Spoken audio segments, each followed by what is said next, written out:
Au début du confinement, le Conseil national de l'Ordre des médecins dentistes a appelé tous ses membres à restreindre leur activité professionnelle uniquement aux urgences. 3 mois après l'instauration des mesures sanitaires, qu'en est-il au sein de la Corporation des dentistes? Vous l'avez certainement compris, nous parlons de ces professionnels de la dent dans la chronique matinale avec Ilham Berada. Bonjour ma chère Ilham. Bonjour Laetitia. Bien réveillée? Oui.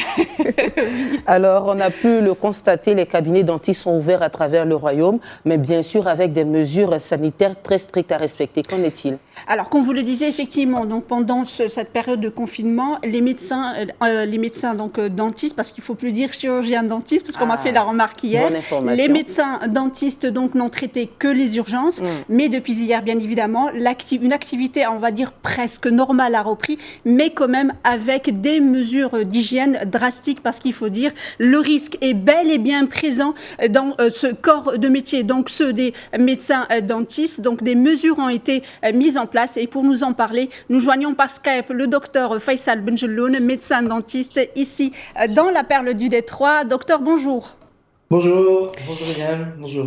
Alors, alors, comme je le disais, donc pendant ce confinement, vous n'avez traité que les urgences, voilà. Mais là, donc vous êtes Pardon, alors là, vous êtes en train donc d'ouvrir le cabinet, vous avez ouvert depuis hier, donc ce qui fait que vous commencez à recevoir vos patients. Comment se passe donc, quelles sont en fait ces mesures donc d'hygiène qui ont été mises en place et qui sont vraiment nécessaires puisque le risque est bel et bien là dans votre corps de métier?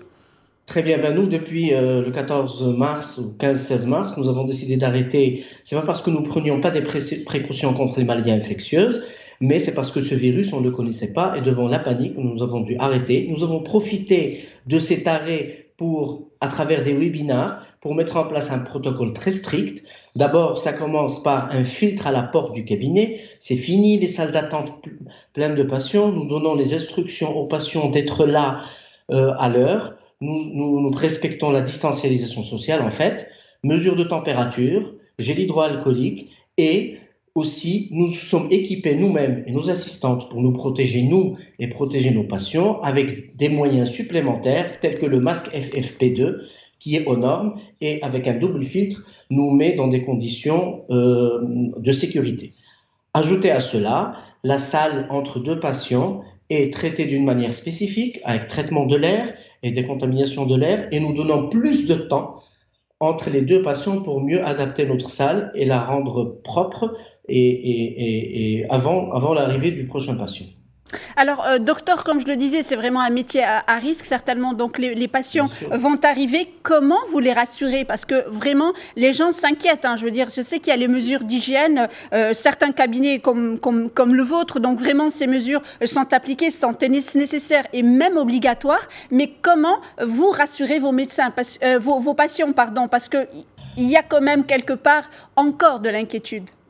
Mais évidemment, bien sûr, d'abord par téléphone. Nous avons eu beaucoup d'appels de patients qui étaient dans le besoin immédiat parce que nous avons arrêté pendant 3 mois, 2 mois et demi, et donc ils étaient dans le besoin immédiat. Nous avons mis en place un petit questionnaire dont le personnel paramédical est bien formé. Donc, il y a une communication avec le patient, et dans ce cadre de communication, il y a un petit questionnaire où le patient est mis au courant des protocoles tels que je vous les ai expliqués. Notamment, venir à l'heure, ne pas venir accompagner. Si le patient a de la fièvre, il vaut mieux qu'il reste chez lui et qu'il reporte son soin à 2 semaines après la disparition des symptômes qui pourraient être le Covid ou le Corona, comme on dit ici.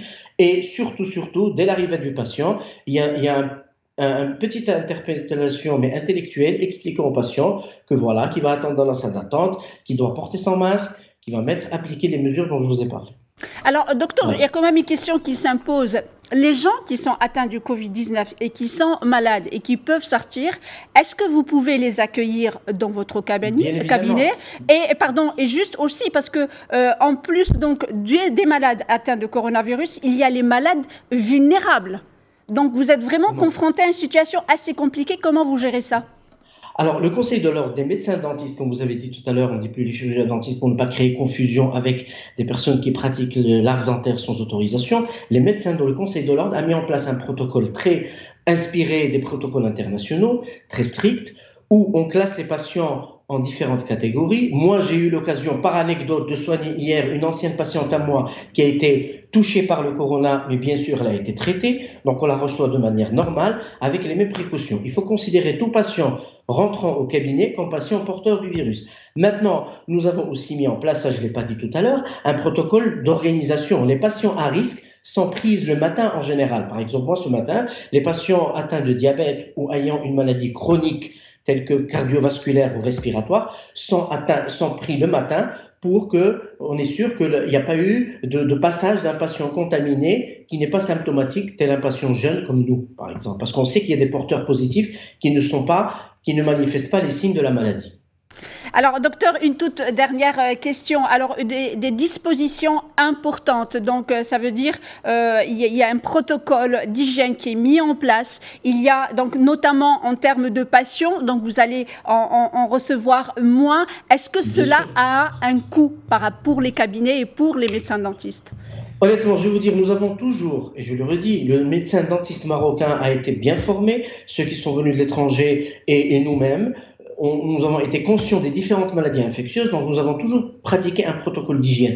Actuellement, on a renforcé et on a distancialisé les rendez-vous. Effectivement, il y aura un impact sur l'activité, d'ailleurs vous l'avez dit, ça revient doucement, mais le Conseil de l'ordre et les différentes fédérations syndicales, après une réunion collégiale, nous avons décidé de ne pas impliquer ni appliquer ces tarifs, ni les transgresser aux patients. Pour le moment, les tarifs des médecins dentistes vont rester les mêmes parce que nous sommes dans une période difficile pour tout le monde et nous avons nous adapter à ces nouvelles méthodes d'hygiène, on va dire, un peu draconiennes, mais dans le but de reprendre l'activité déjà et de soigner les patients qui sont en attente des soins depuis pas mal de temps, depuis presque 12 semaines. Dr Faisal, j'espère que j'ai répondu à la question. Oh oui, très très bien. Merci beaucoup, Dr Faisal Bejloul. Merci beaucoup d'avoir répondu à nos questions. Je rappelle que vous êtes donc médecin dentiste ici à Tanger. Merci beaucoup. Merci pour tout. Voilà, Laetitia, donc c'est noté. On peut aller voir donc nos dentistes et pour des consultations, bien sûr, sans craindre. Il y aura jamais un risque zéro, il faut dire les choses telles qu'elles sont. Même dans la rue, il n'y a pas de risque zéro. Mais bien sûr, il faut aller donc voir ces médecins parce que les mesures d'hygiène sont prises sur place. Merci ma chère Ilham pour cette chronique très enrichissante et espérant que tu jouis d'une santé dentaire parfaite. Un peu je te souhaite une très belle journée. Merci Laetitia. Allez, au revoir Ilham.